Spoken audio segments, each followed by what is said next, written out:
పవిత్ర పుణ్యక్షేత్రంలో ఉన్నాం. గట్టిగా చెప్పాలి, ఓం నమో వెంకటేశాయ, ఓం నమో వెంకటేశాయ. భారత్ మాతాకి, ఇంకా గట్టిగా భారత్ మాతాకి జై తెలుగు తల్లి, జై తెలుగు తల్లి. ఇప్పుడే మన డిప్యూటీ సీఎం గారు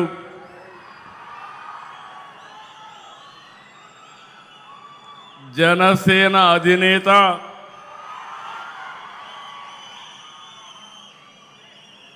ఎల్లప్పుడూ కూడా రాష్ట్రం బాగుండాలి, దేశం బాగుండాలని ఆకాంక్షించే వ్యక్తి, ప్రజాసేవకే వచ్చిన వ్యక్తి కొణిదెల పవన్ కళ్యాణ్ గారు,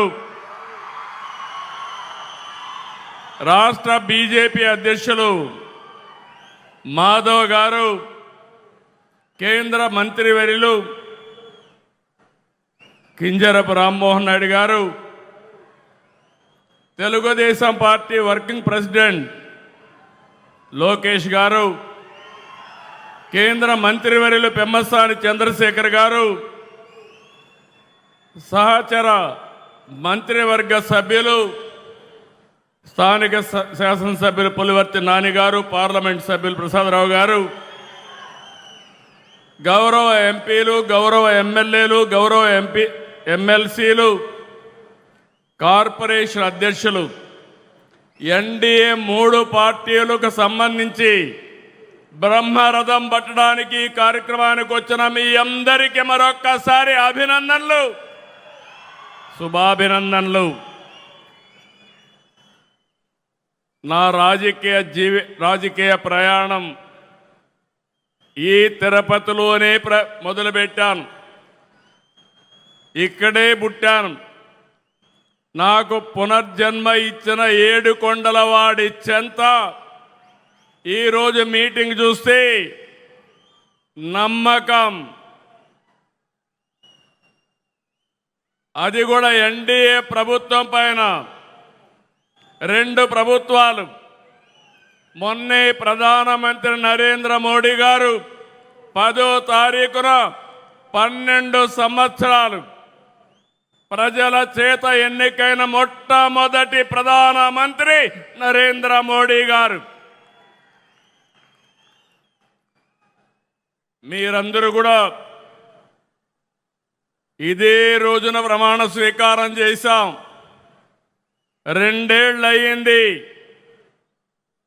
అయితే ఈరోజు మీరు చూస్తే 2024 ఎన్నికల్లో మోడీ గారు, పవన్ కళ్యాణ్ గారు, నేను కలిసి రాష్ట్రాన్ని గెలిపిద్దాం, ప్రజాస్వామ్యాన్ని కాపాడదామని మిమ్మల్ని కోరాను. ఈరోజు ఏ ఉత్సాహం ఉందో రాష్ట్రంలో, ఆ రోజు కూడా అదే ఉత్సాహంతో బ్రహ్మాండంగా పనిచేశారు, ప్రజలు ఆశీర్వదించారు. నేను రాజకీయాల్లో సుదీర్ఘంగా ఉన్నాను. 57% ఓట్ షేర్, 94% సీట్లు ఇచ్చిన ఘనత ఆంధ్రదేశ ప్రజానీకేనదని మరొక్కసారి విజ్ఞప్తి చేస్తున్నాను. మనమందరం కూడా గతాన్ని ఒక్కసారి గుర్తు చేసుకోవాలి.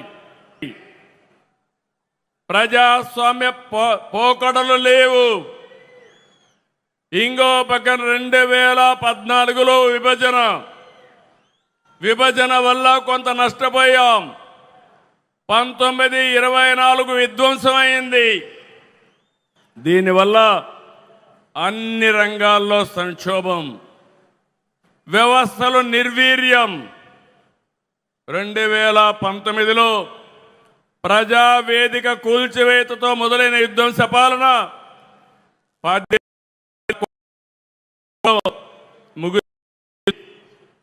అప్పులు, అరాచకాలు, ఆర్థిక విధ్వంసం, కూల్చివేతలతో కడకు రాష్ట్రాన్ని విధ్వంసం చేశారు. అవునా కాదా అని మిమ్మల్ని అడుగుతున్నా.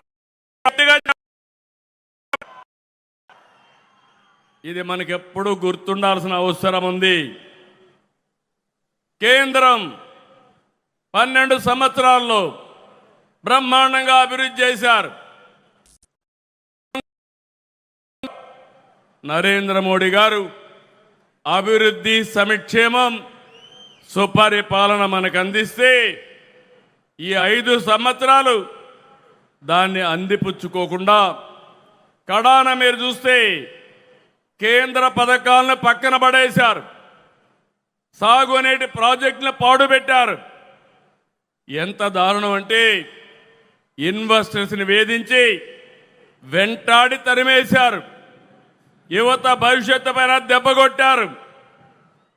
ఆ రోజు కేంద్రం ఇంటింటికి ట్యాప్ వాటర్ ఇవ్వాలని 27,000 కోట్ల రూపాయలు ప్రాజెక్టు శాంక్షన్ చేస్తే 40% గ్రాంట్ ఇస్తే దాన్ని కూడా ఉపయోగించుకోలేదు.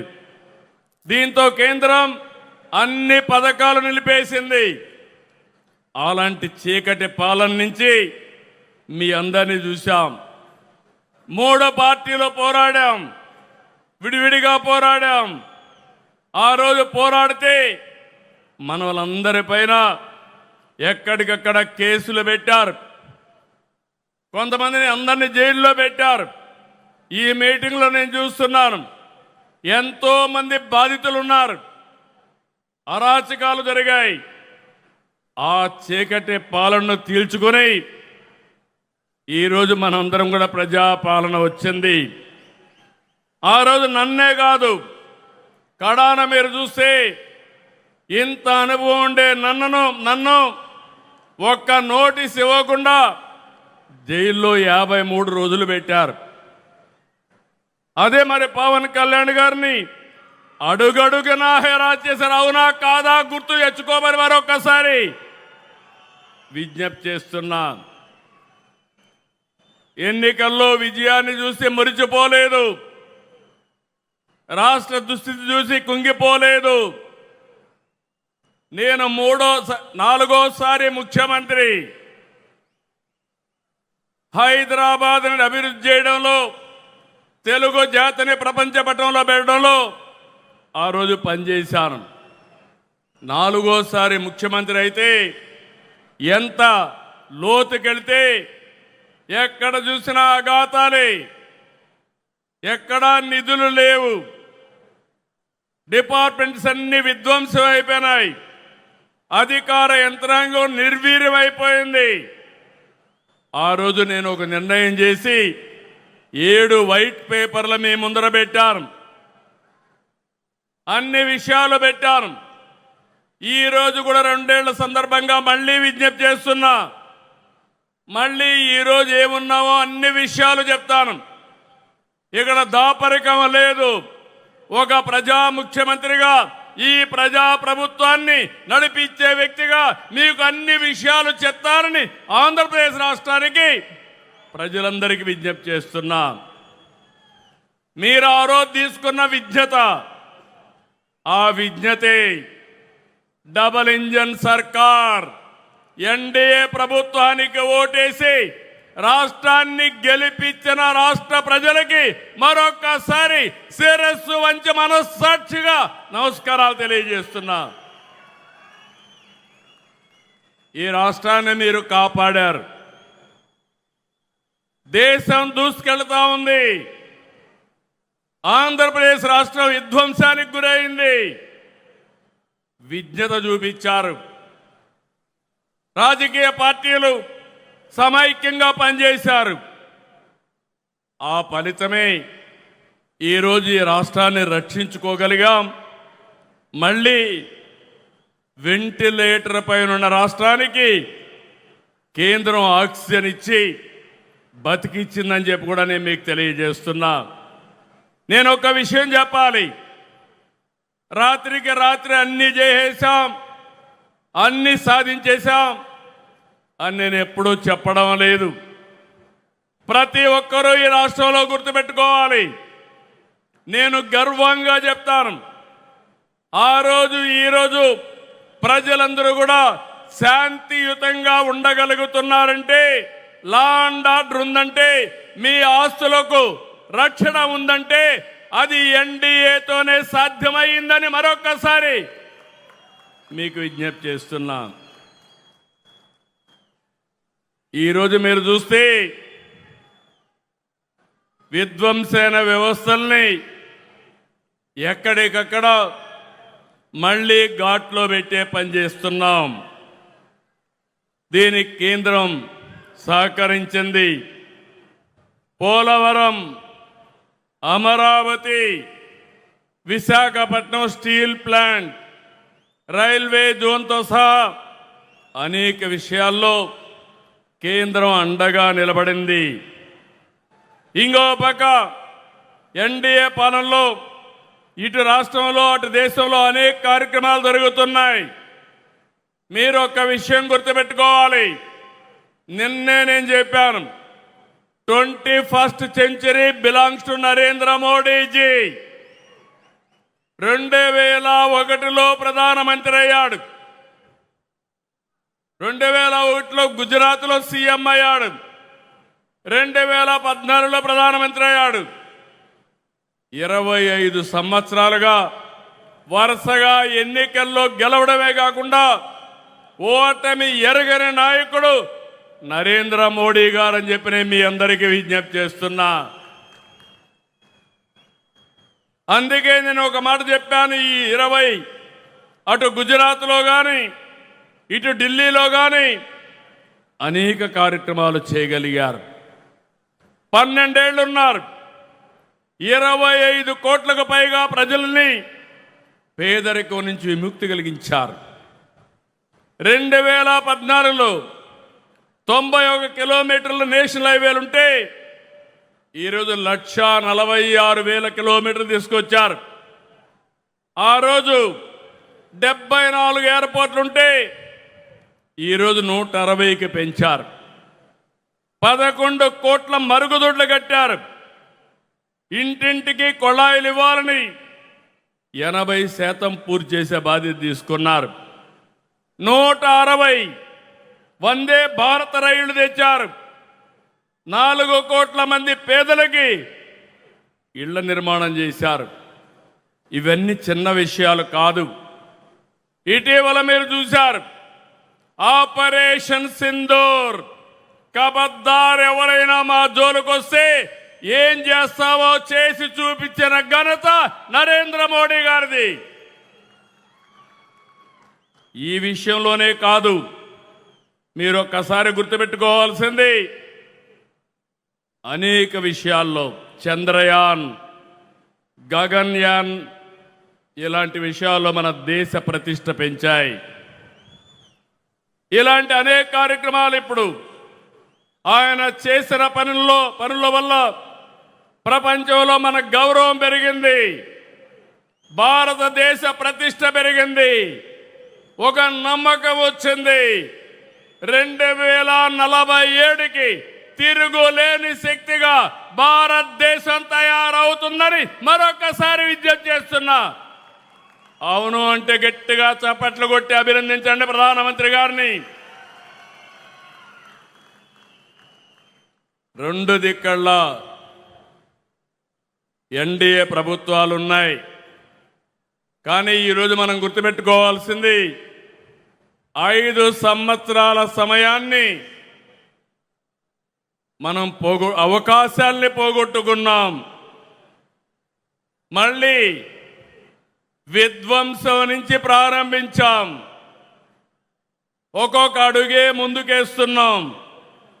నేను మీ అందరికీ ఎన్నికల ముందు ఒకటే రాష్ట్ర ప్రజలందరికీ చెప్పాను. ఈరోజు కూడా ఈ సమావేశం మళ్ళీ ప్రజాసేవకు పునరంకితం కావడానికి ఈ సమావేశం మనం ఇక్కడ పెట్టుకున్నాం. ఏం చేశామో చెప్పాలి, ఏమి చేయలేకపోయామో కూడా చెప్పడానికి నేను సిద్ధంగా ఉన్నాను. విమర్శలకి ప్రతి విమర్శే కాదు, ఎవడైనా విమర్శలు చేస్తే సాక్ష్యాధారాలతో సహా వాళ్ళకు చెప్పే శక్తి ఈ ఎన్డీఏకు ఉందని మరొక్కసారి మీకు విజ్ఞప్తి చేస్తున్నా.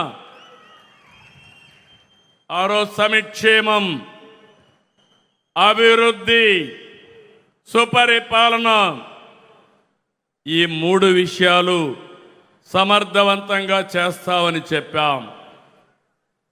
ఎన్ని కష్టాలున్నా, ఎన్ని ఆర్థిక ఇబ్బందులున్నా మనం చెప్పినది ఎలక్షన్ మేనిఫెస్టోలో గుర్తుపెట్టుకున్నాం. ఎన్టీఆర్ భరోసా దేశంలోనే అతిపెద్ద సంక్షేమ కార్యక్రమం. పేదలందరికీ 4,000, 6,000, 15,000, 10,000 ఇచ్చిన ఏకైక ప్రభుత్వం ప్రపంచంలో ఇక్కడ ఎన్డీఏ ప్రభుత్వం అని మీకు అందరికీ విజ్ఞప్తి చేస్తున్నాను. 63 లక్షలు ఇచ్చాం. ఇది చరిత్రలో ఎప్పుడూ జరగలేదు. అలాంటిది మనం నిలబెట్టుకున్నాం. తల్లికి వందనం చెప్పాం. ఎంతమంది పిల్లలుంటే అంతమందికి ఇస్తాన్నాం. ఇప్పుడే ఒక తల్లి వచ్చింది, 7 మంది పిల్లలుంటే 7 మందికి తల్లికి వందనం ఇచ్చామంటే అది ఎన్డీఏ ప్రభుత్వం. స్త్రీ శక్తి సక్సెస్ చేశాం. ఉచిత ప్రయాణ సౌకర్యాన్ని ఏర్పాటు చేశాం. ఇప్పటికే 71 కోట్ల మంది ప్రయాణాలు చేశారు. దీపం 2 తీసుకొచ్చాం. ఇరాన్లో యుద్ధ కారణంగా గ్యాస్ పెరిగినా పర్వాలేదు, ఎంతైనా భరిస్తామని నిర్ణయం చేసిన ప్రభుత్వం ఎన్డీఏ ప్రభుత్వం. మత్స్యకార సేవలో, ఆటో డ్రైవర్ సేవలో, నేతన్నలకు ఉచిత విద్యుత్తు చెప్పినట్టన్నీ చేశాం. ఇప్పుడే ఒక రైతు చెప్పాడు, కేంద్రం రాష్ట్రం 20,000 ఇస్తాన్నాం. ఈరోజు అన్నదాత సుఖీభావ కింద 20,000 ఇచ్చాం. కేంద్ర ప్రధానమంత్రి గారి కింద 6,000, మనం 14,000 ఇచ్చాం. ధాన్యం అమ్ముకునేదానికి నాడు రైతులు నానా కష్టాలు పడ్డారు. మనం వచ్చిన తర్వాత 24 గంటల్లో డబ్బులు చెల్లించామంటే అది మన చిత్తశుద్ధి. ఇంకొక పక్కన రైతుకు గిట్టుబాటు ధర రాకపోతే వీలైనంత వరకు ఆదుకోవడానికి మనం ప్రయత్నం చేస్తున్నాం.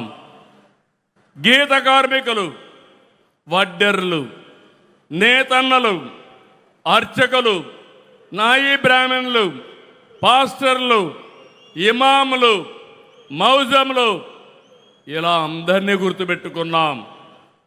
ఆ రోజు చెప్పాం, ఈరోజు గుర్తుపెట్టుకొని ముందుకు పోతున్నాం. ఎస్సీ, ఎస్టీ, బీసీలకు సోలార్ రూఫ్ టాప్ ఇస్తున్నాం. 2 కిలోవాట్లు ఎస్సీ బీసీలకి, ఎస్సీ ఎస్టీలకు ఉచితంగా ఇస్తే 3 కిలోవాట్ల వరకు 78,000, 98,000 బీసీలకు ఇస్తున్నామని చెప్పి కూడా నేను మీకు తెలియజేస్తున్నా. ఇంకో పక్క P4 తీసుకొచ్చాం. తద్వారా ఆర్థిక అసమానతను తగ్గించాలని ఒక నూతన ప్రయోగం చేస్తున్నాం. విద్య, ఆరోగ్యం, పేదవాడికి ఖర్చులు తగ్గించాలి. అందుకే కొత్తగా సంజీవని తీసుకొచ్చాం, డిఎస్సి పెట్టాం, టీచర్ పోస్టులన్నీ కూడా భర్తీ చేశాం. లా అండ్ ఆర్డర్ మెయింటైన్ చేయడానికి 5,757 మంది కానిస్టేబుల్స్ ఇచ్చాం. ప్రభుత్వ ఉద్యోగులను కూడా ఆదుకున్నాం. 23 నెలల్లో 21,000 బకాయిలు చెల్లించాం. ఇవన్నీ కూడా మీరు ఒక విషయం గుర్తుపెట్టుకోవాలి, రాష్ట్ర ప్రజానీకం గుర్తుపెట్టుకోవాలి. మన ఆదాయం ఉండి డబ్బులుండి కాదు, కేంద్రంతో సహకారం తీసుకున్నాం. కేంద్రానికి కూడా మనం ఒక్క రాష్ట్రమే కాదు, అధికారంలో చాలా రాష్ట్రాలు ఉన్నాయి. ఎంత ఇవ్వగలుగుతారో అంతవరకు వారిని మెప్పించి ఆదుకునే విధంగా కార్యక్రమాలు చేశాం. మన ఆదాయాన్ని పెంచుకోవడానికి ప్రయత్నం చేశాం. నేను ఎప్పుడూ మీకు ఒక మాట చెప్పేవాడిని. ఎవరైతే అభివృద్ధి చేసి ఆదాయాన్ని పెంచే వాళ్ళకి సంక్షేమం పంచే అధికారం ఉంది. అప్పులు చేసే వ్యక్తి, తాకట్టు పెట్టే వ్యక్తికి సంక్షేమం గురించి మాట్లాడే అర్హత లేదని మరొకసారి ఈ సభలో చెప్తున్నాను. గడిచిన ప్రభుత్వంలో ఆస్తులు తాకట్టు పెట్టారు. ఎంఆర్ఓ ఆఫీసు,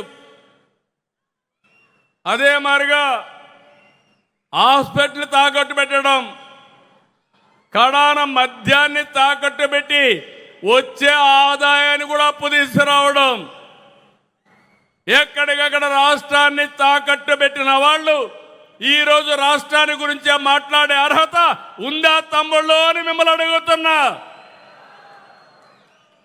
ఇక్కడతో ఆగలేదు.